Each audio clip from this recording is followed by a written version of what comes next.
கரூர் மாநகர் பகுதியில் பலத்த காற்றுடன் பெய்த கனமழையில் 30 அடி உயர மரம் ஒன்று முறிந்து மின் கம்பியின் மீது விழுந்ததில் பல இடங்களில் மின்தடை ஏற்பட்டது. இதனால் பொதுமக்கள் அவதிக்குள்ளாகினர். கரூர் மாவட்டத்தில் கோடை வெயில் தாக்கம் வாட்டி வந்த நிலையில் நேற்று மாலையில் இருந்து கரூர் மாநகர் மற்றும் அதன் சுற்று வட்டார பகுதிகளில் சுமார் 1 மணி நேரத்திற்கும் மேலாக இடி மின்னல் மற்றும் பலத்த காற்றுடன் கனமழை பெய்தது. அப்போது கரூர் மாநகராட்சிக்குட்பட்ட செங்குந்தபுரம் 2வது கிராஸ் பகுதியில் உள்ள 30 அடி உயர மரம் ஒன்று முறிந்து மின்கம்பியின் மீது விழுந்தது. இதனால் அப்பகுதியில் போக்குவரத்து பாதிக்கப்பட்டது.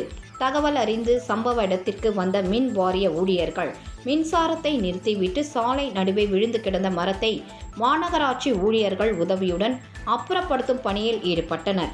மரம் முறிந்து விழுந்தபோது பொதுமக்கள் யாரும் அந்த வழியாக செல்லாததால் பெரும் விபத்து தவிர்க்கப்பட்டது. இதேபோல் மாவட்டத்தின் பல்வேறு பகுதிகளில் பலத்த காற்றின் காரணமாக ஆங்காங்கே மரம் முறிந்து விழுந்துள்ளன. இதனால் பல இடங்களில் 2 மணி நேரத்திற்கு மேலாக மின்சாரம் தடைப்பட்டதால் பொதுமக்கள் அவதிக்குள்ளாகினர்.